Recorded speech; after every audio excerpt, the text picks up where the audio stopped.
Welcome to Surya's TV good evening news. 27న చేపట్టిన చలో విజయవాడ కార్యక్రమం తాత్కాలికంగా వాయిదాలు వేస్తున్నామని ఏపీ ఎన్జీఓ అసోసియేషన్ అధ్యక్షుడు బండి శ్రీనివాస్ వెల్లడించారు. ఏపీజీఎల్ఐలు కానీ అలాగే మెడికల్ రీయింబర్స్మెంట్ బిల్లులు కానీ సరెండర్ లీవులు కానీ వీటన్నిటికి సంబంధించి క్లాస్ 4కు సంబంధించి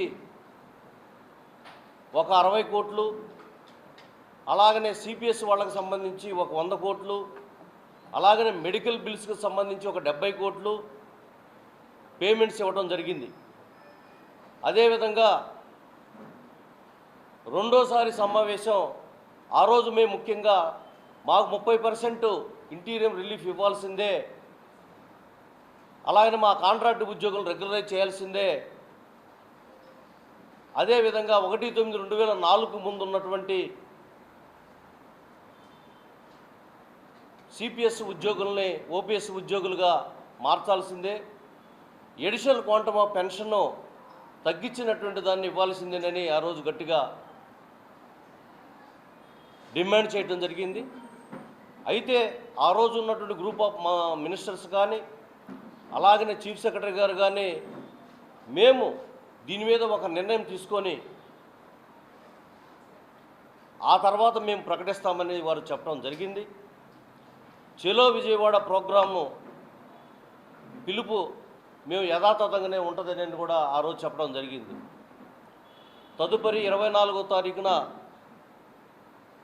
మరలా group of ministers chief secretary గారి ఆధ్వర్యంలో సమావేశం జరిగింది. ఆ సమావేశంలో మా ప్రభుత్వానికి డైరెక్ట్గా పిఆర్సీ ఇస్తాం, మేము ఐఆర్ ఇచ్చేటువంటి ఆనవాయితీ మేము తీసుకోవట్లేదు. నా ఎస్సీలు ఎస్టీలు అని చెప్పుకునే జగన్ దళితుల కోసం ప్రవేశపెట్టిన అనేక సంక్షేమ పథకాలను నిర్వీర్యం చేశారని టీడీపీ పశ్చిమ నియోజకవర్గం నేత ఎంఎస్ బేగ్ ఆరోపించారు.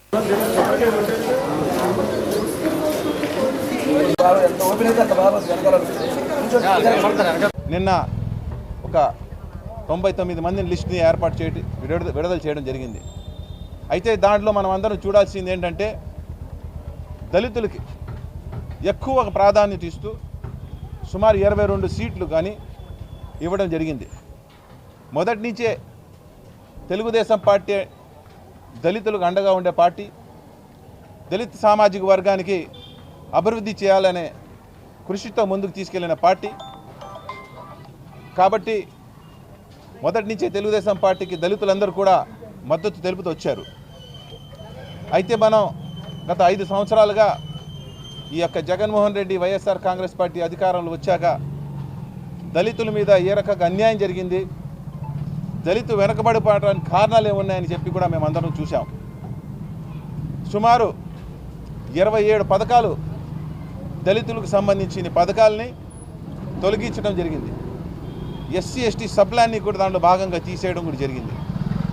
విదేశీ విద్య లాంటి పథకం దాన్ని కూడా తీసేయడం జరిగింది. ఒక్క లోను లేకుండా దళితులు కూడా గత 5 సంవత్సరాల్లో అన్యాయం అనేది మనం చూస్తూ ఉన్నాం.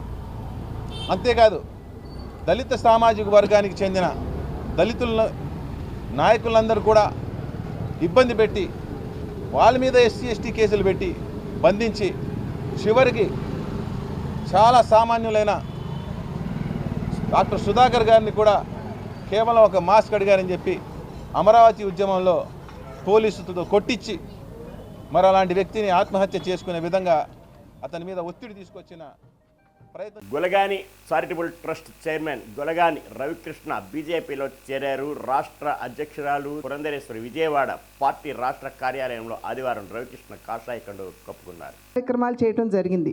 నేను కూడా వారు చేసినటువంటి సేవా కార్యక్రమాల్లో పాల్పంచుకోవడం జరిగింది. చాలామందికి వారు ట్రైసైకిల్స్ ఇచ్చారు, అదేవిధంగా మహిళలకి కుట్టు మిషన్లు ఇచ్చారు, అదేవిధంగా చిన్న చిన్న వ్యాపారాలు చేసుకునేటువంటి వారికి తోపుడు బళ్ళు ఇచ్చారు. ఇది మాత్రమే కాకుండా నిరంతరం అన్నదానం చేస్తూ ఉంటారు.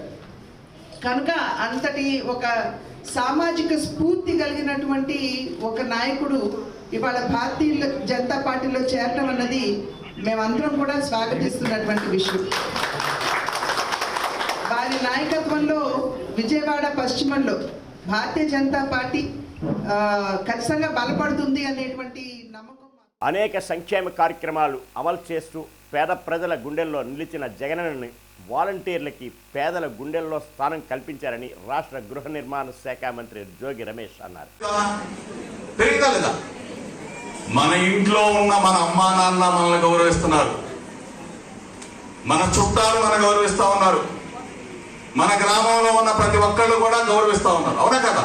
ఆ గ్రామంలోకి మేము వెళ్ళామనుకో, వార్డు నంబర్ను మర్చిపోతాం, సర్పంచ్ పేరు మర్చిపోతాం, ఎంపీటీసీ పేరు మర్చిపోతాం, కౌన్సిలర్ పేరు మర్చిపోతాం.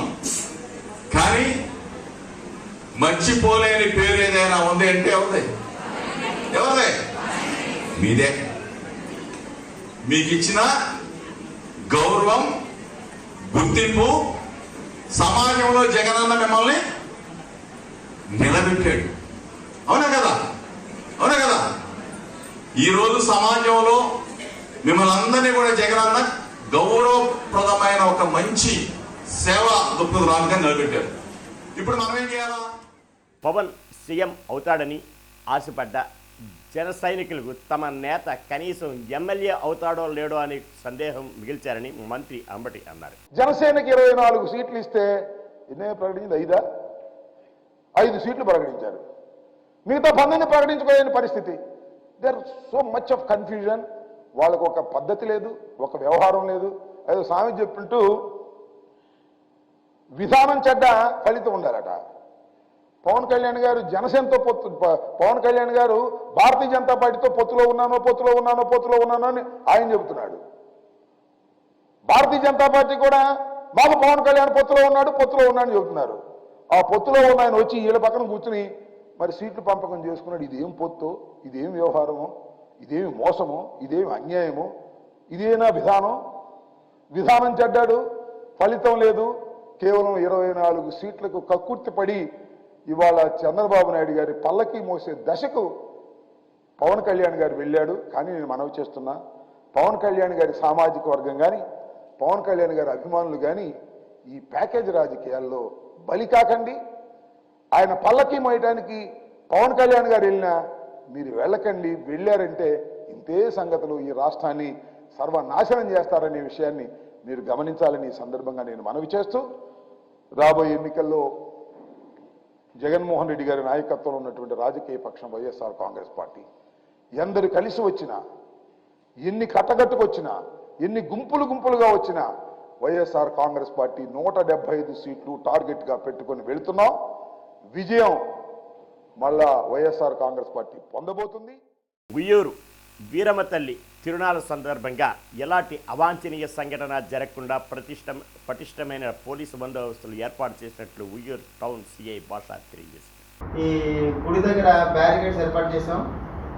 అక్కడ మొన్న 22వ తారీఖున సాయంత్రం 6 గంటల సమయంలో ఒక వ్యక్తి నిమిషం చెప్పుకొని బండి మీద రాసుకొని వచ్చి మన కానిస్టేబుల్ విద్యుత్ నిర్మిస్తుంటే నేను బండి వేసి నడిపి వెళ్తానని చెప్పేసి దుర్భాషణ మాట్లాడి ఆయన వీడియో తీస్తాను, మీ సంగతి తెలుస్తానని చెప్పేసి ఆయన బెదిరించి, మీరు డబ్బులు డిమాండ్ చేస్తానని బెదిరించి గ్రూపుల్లో అతను నిప్పు లాంటి వార్త అని చెప్పేసి ఒక వాట్సాప్ గ్రూప్ క్రియేట్ చేసి దాంట్లో పోలీసులకి